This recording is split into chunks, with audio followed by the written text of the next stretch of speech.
ইসরাফিল ফেরেশতা যাবে, সিংহার ফুঁকিবে ভাবে, তামাম জমিন উড়ে যাবে, আর তো কিছু রবে না।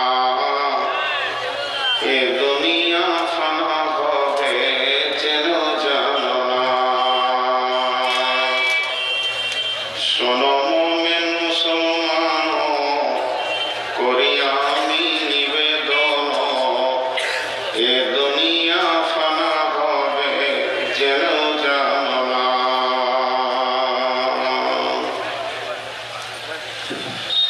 শ্রদ্ধেয় সুযোগ্য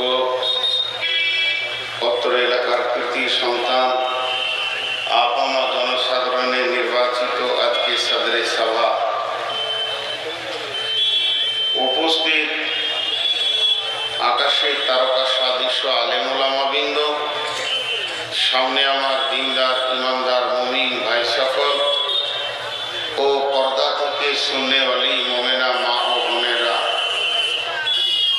আমি আপনাদের সামনে গ্রন্থ মুকুট আল কোরআনের বিক্ষিপ্তভাবে কয়েকটি আয়াত তেলাওয়াত করেছি এবং সেই বুখারী শরীফ থেকে একটা হাদিসকে সামনে এনেছি। এই হাদিসটাই হবে আজকে বক্তব্যের বিষয়বস্তু। কোরআনের আয়াতগুলো বরকতান কিছু আপনাদের সামনে কথা বলবো বলে নিয়ত করেছি। যদি আমার মাবুদ আমাকে তৌফিক দেন তো আমার তৌফিক ইল্লা বিল্লাহি আলাইহি তাওয়াক্কালতু ওয়া ইলাইহি উনীব।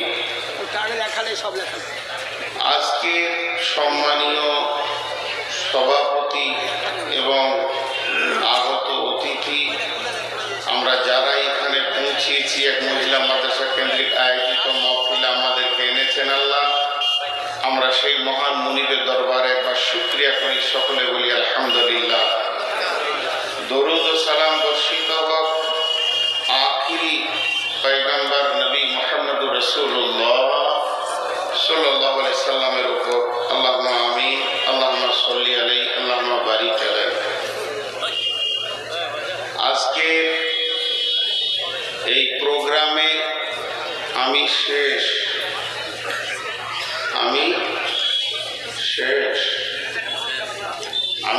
মানে বুঝছি তো, আমি শেষ। একটা রোগী ডাক্তারখানায় আসে, প্রথমে ল্যাবরেটরিওয়ালারা দেয়, তারপরে এক্সরে ক্লিনিকওয়ালারা দেয়, তারপরে ডাক্তার অপারেশন রুমে নিয়ে যায় আর ডাক্তার কাটে। সেখানে 4 রকম ডাক্তার থাকে: অপারেশনের ডাক্তার, হার্টের ডাক্তার, অক্সিজেন ডাক্তার, সবাই মেজারমেন্ট করে রুগীটাকে। তারপরে সেখানে সেলাই হয়, বেরিয়ে আসে, শেষকালে ঝাড়ুদার এসে পরিষ্কার করে। আমি সেই মানুষ, আমি শেষ, সময়ও শেষ, আমার পুঁজিও শেষ। তো আমি আপনাদের কাছে খুব ছোট্ট করে একটা আবেদন রাখছি যে আপনারা যারা দূরে দূরে বিক্ষিপ্ত বসে রয়েছেন, একবার রসুলের কথাটা মেনে নিয়ে সুন্নতের তরিকায় জমে বসে যান। আল্লাহর কালাম পাককে মেনে নিয়ে একবার সবাই নড়ে চড়ে বসি। তাফাসসাহু ফিল মাজালিসি ফাফসাহু ইয়াফসাহিল্লাহু লাকুম। আপনারা একবার আল্লাহর ওয়াস্তে বলছি, সবাই আগে আসেন, আমাকেও ভালো লাগবে, আমার নতুন উদ্যম তৈরি হবে। আর একটা জিনিস খেয়াল রাখবেন যে একদিন এই চেয়ারে যখন বসেছিলাম তখন হালকা দাড়ি ছিল, দাড়ি ঘন হলো, দাড়ি কালো ছিল, এখন সাদা হয়েছে, এখন নানা হয়ে গেছি। 2 দিন পর খবর পাবেন যে কবরে চলে গেছে। তো অতএব আপনারা আমাকে সুস্থ ভাবছেন তো। মানে একটা প্রথমে গল্প শুনেই বয়ানটা শুরু করি। এক রাজার মনে কিছু খেয়ালি রাজা ছিল। খেয়ালি রাজা যখন যা মন যেত করতো, সেগুলো কোনো প্রয়োজন ছিল না। এক রাজা নাকি আকাশের তারা গুনতে গিয়েছিল গোপাল ভাঁড়কে নিয়ে, সে এক গল্প আছে। তা এক রাজার নিয়ত হচ্ছে যে আমি ইতিহাসে মানে কি বলে মিডিয়াতে নাম নিব, যে এর আগে কেউ নামটা নিতে পারে নাই, আমিই নেব। তোর মাথাতে আসলে একটা বিরাট বড় পুকুর করলো, গোটা পুকুরটাকে মার্বেল পাথর দিয়ে বেঁধে দিল এবং বললো যে দুধের পুকুর হবে, 1 ঘন্টার জন্য হলে দুধের পুকুর হবে।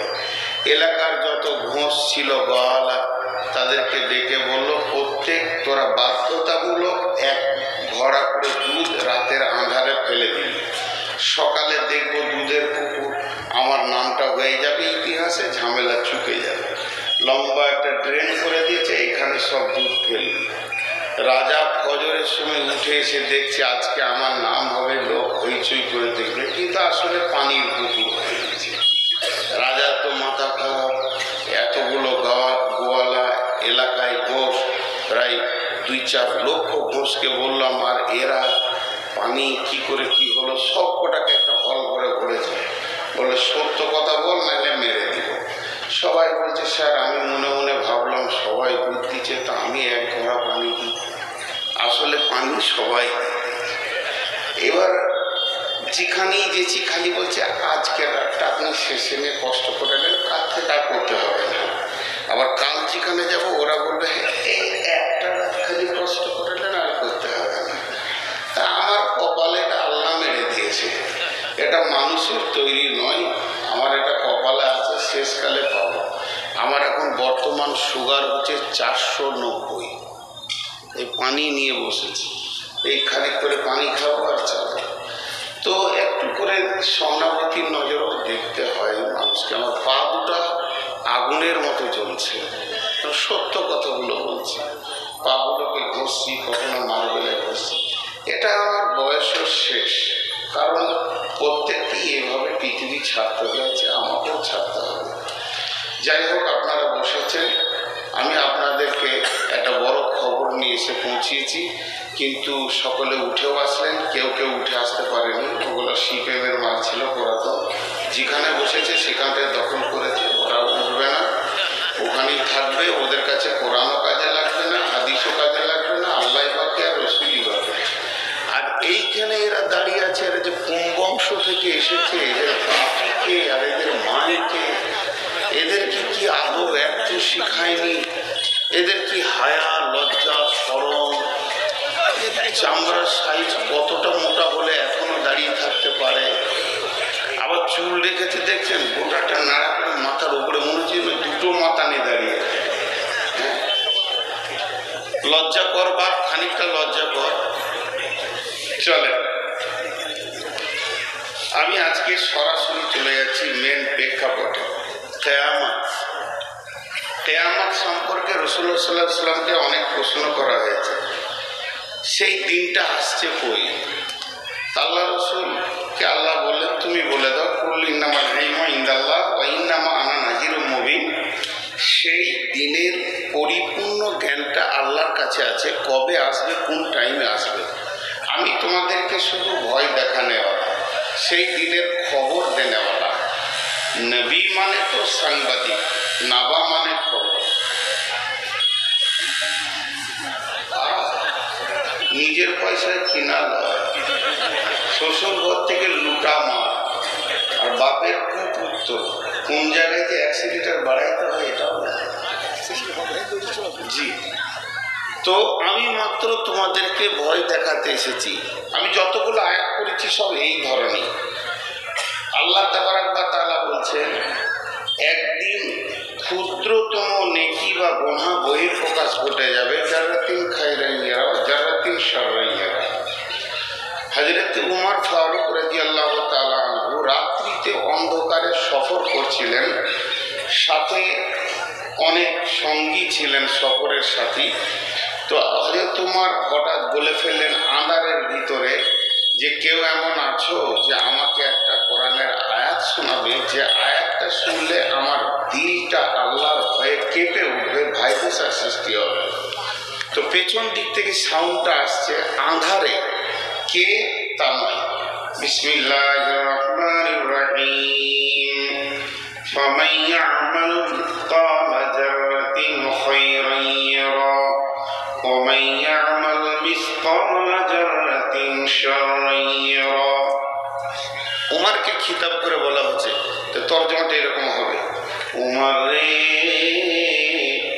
তোমার সামনে অতি সত্তর একটা দিন তত্তর করে আগিয়ে আসছে, যেদিন তুমি ক্ষুদ্রতম নেকি করো চাই গুনাহ করো, সেটা বহির প্রকাশ ঘটে যাবে।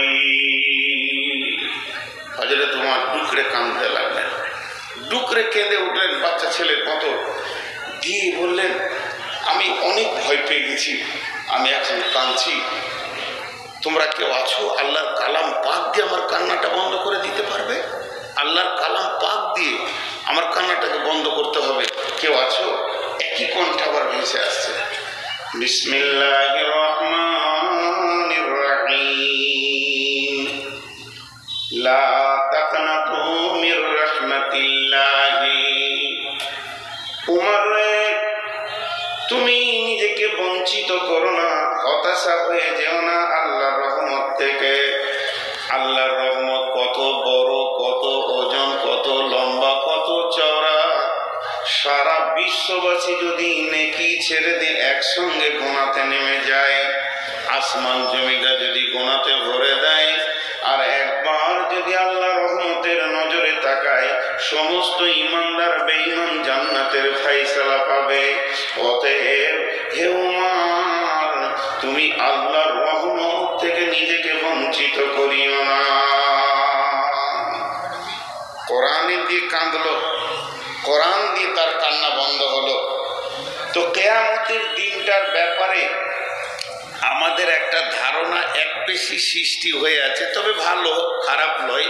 সেটা কঠিন দিন, কঠিন দিন, এর থেকে কঠিন দিন আর নাই, এর থেকে কঠিন দিন আর নাই। আল্লাহ বলেছেন ওয়ালা ইউসিকু ওয়াসাকাহু আহাদ, সেই দিনের বন্ধনের মতো আর গ্রেপ্তার তুমি জীবনে দেখনি, এরকম বন্ধন হবে। তো এটা ভয়ের বিষয় বটে, কিন্তু আর একটা জিনিস আমরা খেয়াল করি না, উযুহু ইয়াওমাইযিন নাঈমা ওয়া আম্মা মান উতিয়া কিতাবাহু বিয়ামিনিহি ফাসাওফা ইউহাসাবু হিসাবান ইয়াসীরা ওয়া ইয়ানকালাবু ইলা আহলিহি মাসরুরা। ডান হাতে যারা সার্টিফিকেট পাবে তারা হাসবে, আনন্দ করবে, আত্মীয়দের দেখা করবে আর বলবে আমি কামিয়াব, আমি কামিয়াব, আমি কামিয়াব, আমার আল্লাহ আমাকে সাকসেস করে দিয়েছেন, আমি কঠিন জাহান্নাম থেকে বেঁচে গেছি। তেমনি যারা বাঁ হাতে পাবে তারা কাঁদবে, যাদের নজর, যাদের চেহারা কালো হবে, নিচে নেমে যাবে, তারা কাঁদবে। আমি আয়াতগুলো টুকটুক করে সেরে দিচ্ছি আর কি।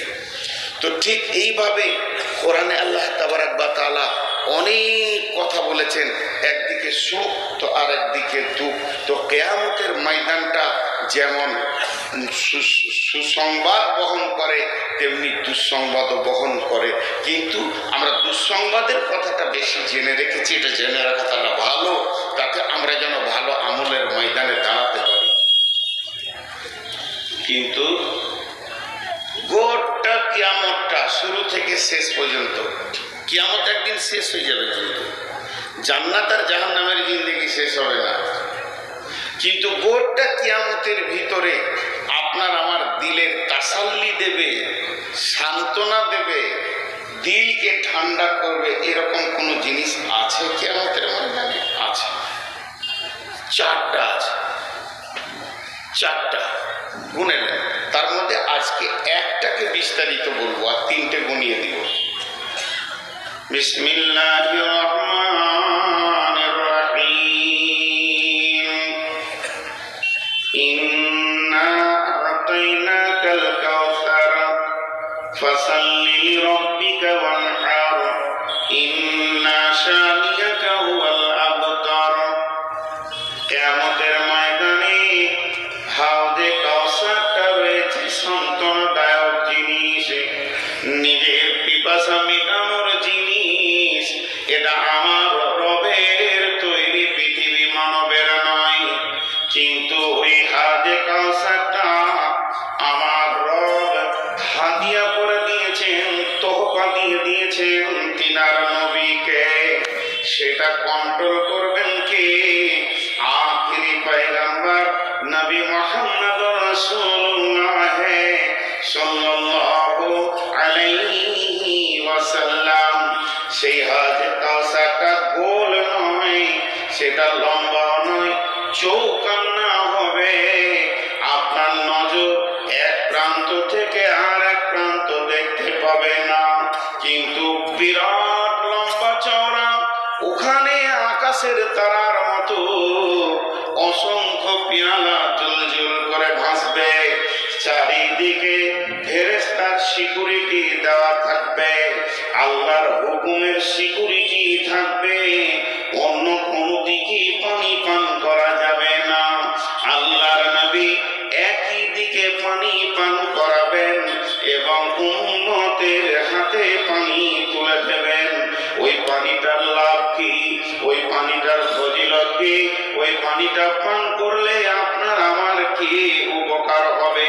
যতক্ষণ পর্যন্ত জান্নাতের চৌকাটা না চেঞ্জ করব, যতক্ষণ পর্যন্ত জান্নাতের ভিতরে না ঢুকবো, আর আমাকে পিপাসা লাগবে না।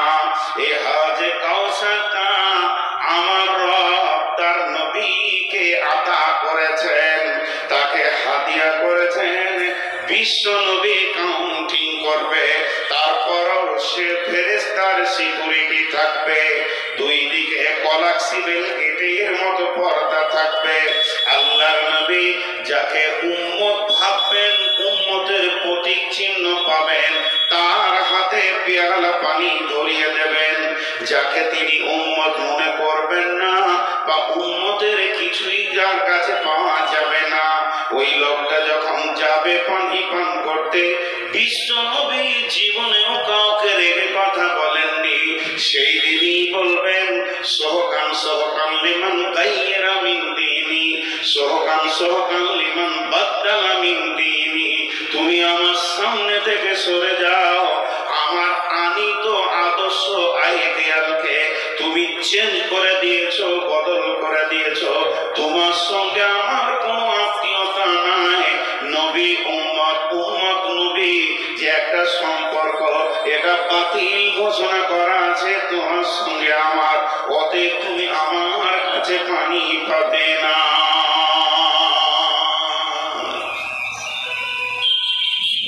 এখন তো পাসপোর্ট মোবাইলে হচ্ছে, ঘরে বসে বসে ফর্ম ফিল আপ করে দেবেন। এক যুগে কলকাতায় যে ফর্ম ফিল আপ করতে হতো, সেই যুগে পাসপোর্ট করেছি। তো জানলাতে দাঁড়িয়ে আছি, একটা নামের ভুল হয়েছে, খালি হর্ষটা বেঁকা হয়েছে, একটার সাথে একটা মিলছে না। তো ভিতরে যে কোন ফেরেশতা আছে, ও বলছে তোর এটা মেল হয়নি। তা আমি বলছি স্যার আর একটা ফিল আপ করি। তার আগে দুদিকে দুটো পুলিশ বলছে হট তোর হয়ে গেছে। ও ভাবলে না যে লোকটা কত কষ্ট করে এসেছে বর্ধমান থেকে। আবার দ্বিতীয় সপ্তাহে গেলাম লাইন দিয়ে।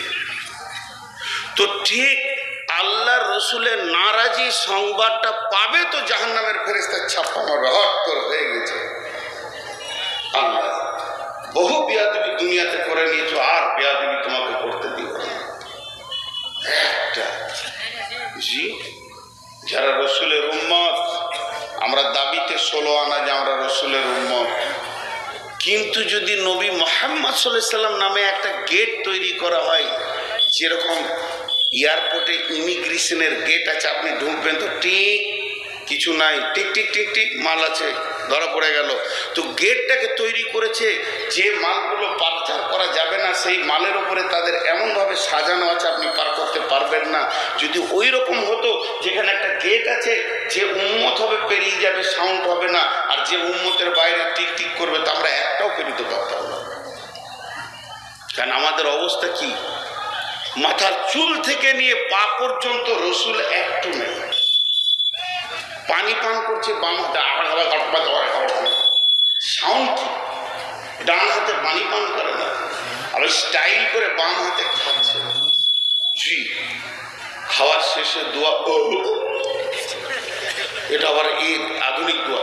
কোনো জায়গায় রসুল নাই, না পেচ্ছাবে আছে, না পায়খানাতে আছে, না শোয়াতে আছে, না খাওয়াতে আছে। কথায় কথা মনে পড়ে যায়,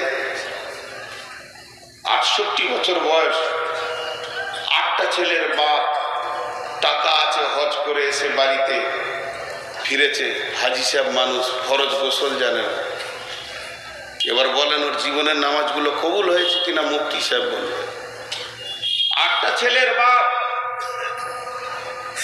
যে কাজে ফরজ গোসল করতে হয় সে কাজ ওর দ্বারা হয়েছে। হজ করে আসার পর মসজিদে জিজ্ঞাসা করা হচ্ছে গোসলের ফরজ কি, বলছে জানি না। বলুন ওর জীবনের নামাজ আর বাইতুল্লাহতে থেকে এসছে কি হালাতে, সেটা পাক হালাতে না না পাক হালাতে। আজকে আমরা রসুলের কাছে পানি পান করব, হবে না। কিন্তু পানিটা বড় সান্ত্বনাদায়ক জিনিস। আমি একটা তফসির দেখছিলাম, কতটা সহি জয়ীফ জানি না, বলছে বর্তমান যেটা জমজমের কূপ, এইটাই হাজে কাউসারে আল্লাহ পরিণত করবেন। বর্তমানে যেটা জমজমের কূপ, এটা হাজে কাউসারে পরিণত। নাম্বার 2, যারা পৃথিবীর বুকে রোজা রেখেছে, বিশ্ব নবী 6 মাস আগে রোজার প্রস্তুতি নিতেন, সাজ সৈন্য সাজ, আনন্দ করতেন রমজান আসবে। আমাদের কাছে আর মাত্র 3 থেকে 4 মাস রয়েছে রমজান, আমরা সকলে রোজা রাখবো ইনশাআল্লাহ। আগত রমজানকে সুস্বাগতম জানাচ্ছি। যারা রমজান মাসে রোজা রেখেছে তাদের সব থেকে কিয়ামতের মাঠে বড় উপহার স্বয়ং আমাদের রব আল্লাহ রোজাদারদের মুলাকাতে কিয়ামতের মাঠে আসবে।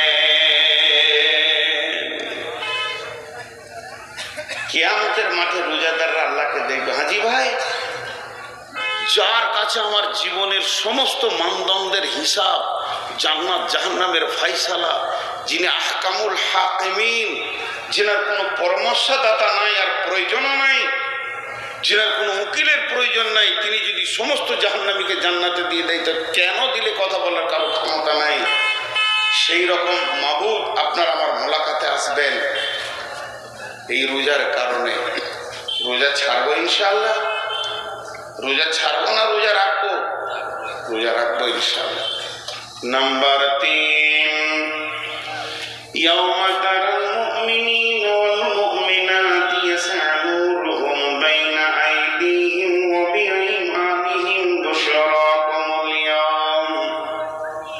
কিয়ামতের মাঠে সর্বপ্রথম যেটা মানুষের প্রয়োজন হবে সেটা আলো।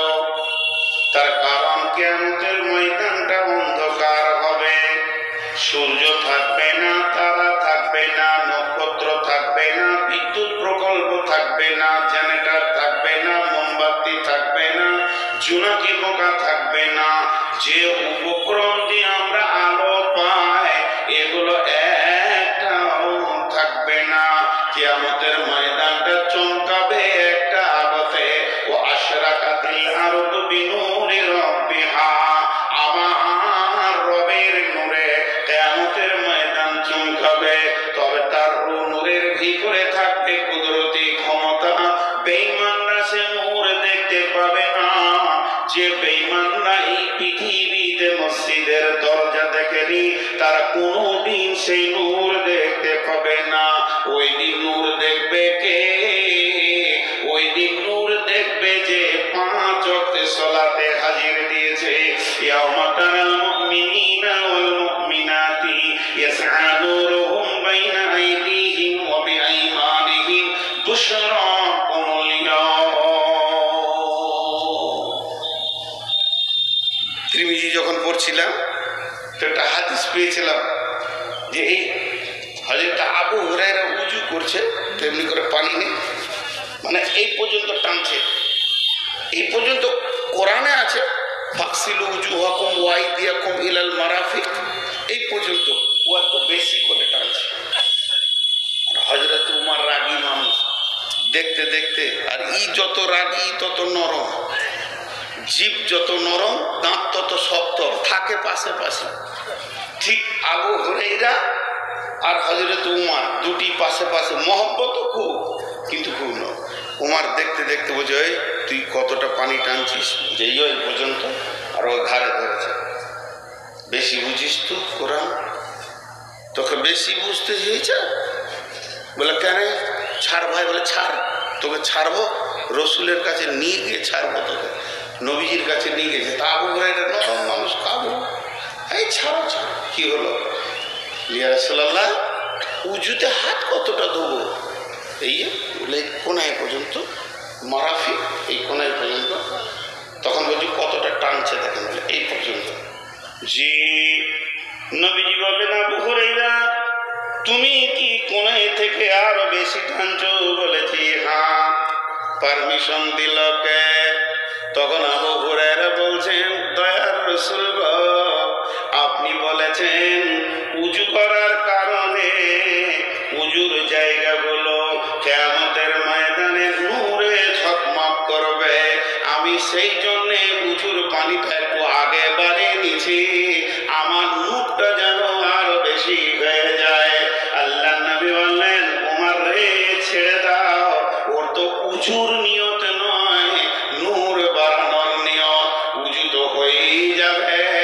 তাহলে উজুর পানির ভিতরে রয়েছে গুণ। যে উম্মত উজু করলো না, যে গোলাম উজু করার মতো কাজ করলো না, সে মাবুদের নূর কিয়ামতের মাঠে পাবে না, অন্ধকারে থাকবে। কিন্তু যারা নামাজ রোজা করেছে, ও আশরাকাতিল আরদু বিনূরি রাব্বিহা, আমাদের রবের নূরের তাজাল্লিতে কিয়ামতের ময়দান ঝকমক করবে।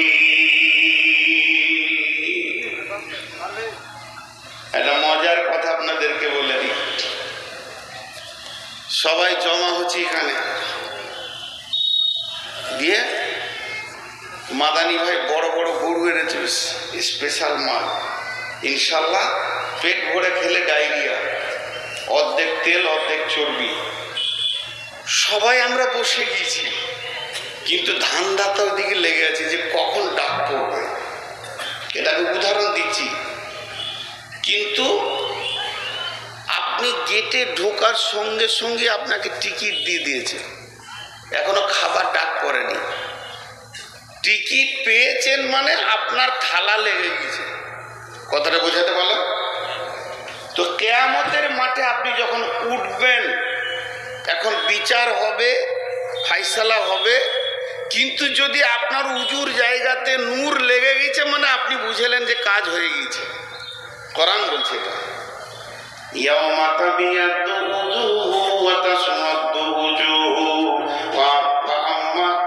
فأما الذين ابيضت وجوههم ففي رحمة الله هم فيها خالدون।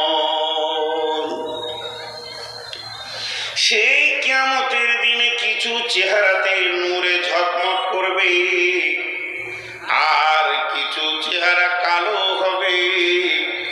তবে যাদের চেহারাতে নূর লেগে যাবে, হিসাবের আগে তুমি বুঝে নাও তুমি আল্লাহর রহমতের আয়াতভুক্ত চলে এসেছো, তোমার আর চিন্তা নাই। অতএব মুসলমান, কিয়ামতের মাঠে আল্লাহর নূর এবং দিদার যদি নিতে হয়, নামাজ আর রোজা দুইখানা ইবাদতকে মজবুত করতে হবে।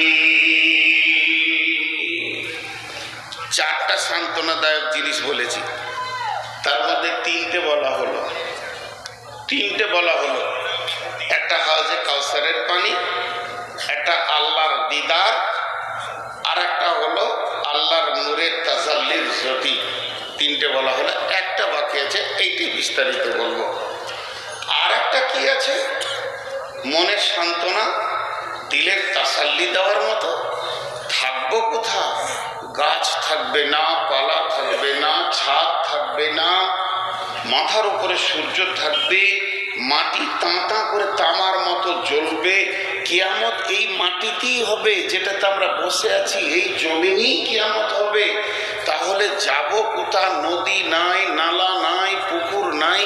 এক কথায় বুঝলেন, এই রুটি মা বোনেরা যে রুটি সেঁকে খোলাটা, ওই রকম গোল পৃথিবীটা একটা খোলার মতো হয়ে যাবে। উঁচু নিচু, আপার ডিপার, পাহাড় পর্বত, নদী খাল বিল কিচ্ছু থাকবে না।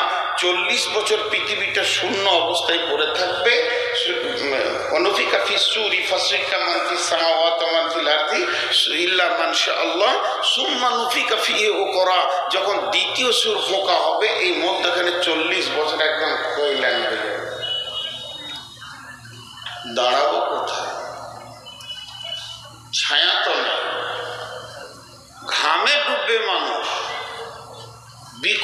চিৎকার করবে, কিন্তু মত হবে না। দাঁড়াবো কোথা? একটা ছায়া থাকবে, মাত্র একটি ছায়া। আল্লাহ নবী বলছেন। এটাই আমার বক্তব্য আজকে। ওয়া নবী হুরায়রা রাদিয়াল্লাহু তাআলা আনহু قال قال رسول الله صلى الله عليه وسلم سبعة يظلهم الله في ظله يوم لا ظل إلا ظله। কঠিন কিয়ামতের দিনে কোনো ছায়া থাকবে না, পাহাড় পর্বত থাকবে না, গাছপালা থাকবে না, যার ছায়াতে গিয়ে একটু জানটাকে রেস্ট নিব। আল্লাহর নবী বলছেন একটা ছায়া থাকবে, সেই ছায়াটার নাম আল্লাহর রহমতের ছায়া। পূর্ব যুগ থেকে শুনে এসেছি আরশের ছায়া, কিন্তু হালাকে সেটা সত্য হচ্ছে আল্লাহর রহমতের ছায়া। ওই ছায়াতে কিছু মানুষ জায়গা পাবে। বিশ্বনবী বলছেন 7 জন লয়। বিশ্বনবী বলছেন 7 শ্রেণীর মানুষ পৃথিবীর বুকে যারা আমল করেছে, 7 ধরনের মানুষ, তাদের ওই ছায়ার ভিতরে কোটা লেগে থাকবে। তারা নিশ্চিন্তে সেই ছায়াকে উপভোগ করবে। একে তো হাজে কাউসারের পানি পেল, আর আল্লাহর রহমতের ছায়া পেল। মানে এখানেই জেনে নিতে হবে পৃথিবীর এসি ফেলিওর হয়ে যাবে। সেই ছায়াটা কেমন হবে? এটা বৈজ্ঞানিকের তৈরি এসি যদি এত শীতল হয়, এত মনোরম হয়, মনোরঞ্জন হয়, আমার রবের ছায়াটা কত মনোরম মনোরঞ্জন হবে, কত সুন্দর হবে। সেই রবের আমার রহমতের ছায়াতে জায়গা পাবে। কে বলছেন? কে বলছেন? বিশ্ব নবী বলছেন। কে পাবে রে? 1 নম্বর তুমি এসো, 2 নম্বর তুমি এসো, 3 নম্বর তুমি এসো। এই বলে তাদের কোটা লেগে যাবে, জায়গা পেয়ে যাবে। এই পৃথিবীর বুকে যারা 7 রকম আমল করেছে, একজনই যে 7 রকম করেছে তা নয়। যে আমলগুলি বলা হয়েছে, এই যার ভিতরে একটা থাকবে, ও আরশের ছায়াতে বাস করবে।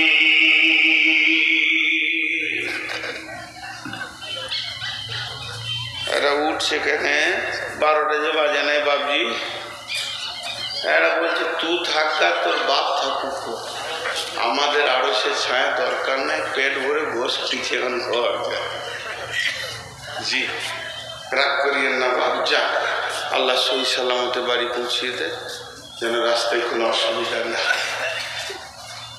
জি, এটা শীতের সময় তো, যারা সুগারের রোগী হয় তাদের অনেক রকম কষ্ট হয়, বয়স্ক মানুষ, ঘন ঘন পেশাব লাগবে। তো আমি আপনাদের সামনে সেই 7 শ্রেণীর গ্রুপটা আজকে বলবো। কিয়ামতের মাঠে যে সবটাই জান জ্বলে যাবে তা নয়, অনেক সান্ত্বনাদায়ক জিনিস আছে যেগুলোকে আপনাকে আমাকে গ্রহণ করে নিতে হবে। তার ক্যাপাসিটি রসুল বলে চলে গেছেন, সেটা কোন ধরনের মানুষ ওই জায়গায় স্থান পাবে। নাম্বার 1, জি ছেড়ে দিব না, আমি তো ওইটাই খুশি খালি যে কোনো বাহানায় যদি ছাড়া যায়। জি বাবজি, নাম্বার 1 ইমাম আদিলুন। কথাটা ছোট কিন্তু কাজটা বিরাট বড়। ইমাম আদিলুন, ন্যায় বিচার করনে ওয়ালা। পৃথিবীতে যে ন্যায় বিচার করেছে, ওই বিচারক যে অন্যায় বিচার করেনি, নিজের আত্মীয় পার্টির লোক, নিজের পাড়ার লোক, গ্রামের লোক, এইরকম ভেবে কথা বলেনি। কঠিন কিয়ামতকে সামনে রেখে কথা বলেছে, হক কথা বলেছে। ওই ব্যক্তি দিনটা ওই রহমতের ছায়াতে থাকবি। জি, বিশ্বনবী মক্কা বিজয় করলেন, প্রধানমন্ত্রী হলেন। ইহুদিদের এক মেয়ে চুরি করে ধরা খেয়েছে, ফায়সালা হচ্ছে তার হাত কাটতে হবে। যখন ফায়সালা এসে গেল, ইহুদিরা এসে বললেন, ইয়া রাসূলুল্লাহ, আমরা এখনো ইসলাম মানিনি, কোরআন মানিনি, তবে কোরআনের বিচার কেন নেব? আমাদের বিচারটা তৌরাত থেকে করে দিতে হবে, যেহেতু আমরা তৌরাতের আওতাভুক্ত নিজের জীবন চালাচ্ছি। কিন্তু তাদের জানা ছিল না আল্লাহর নবী একজন সাহাবীকে তৌরাতের পণ্ডিত করে নিয়েছিলেন, হাফিজ করে নিয়েছিলেন। নবীজি বললেন, ঠিক আছে, যাও তোমরা তৌরাতের পণ্ডিত নিয়ে এসো।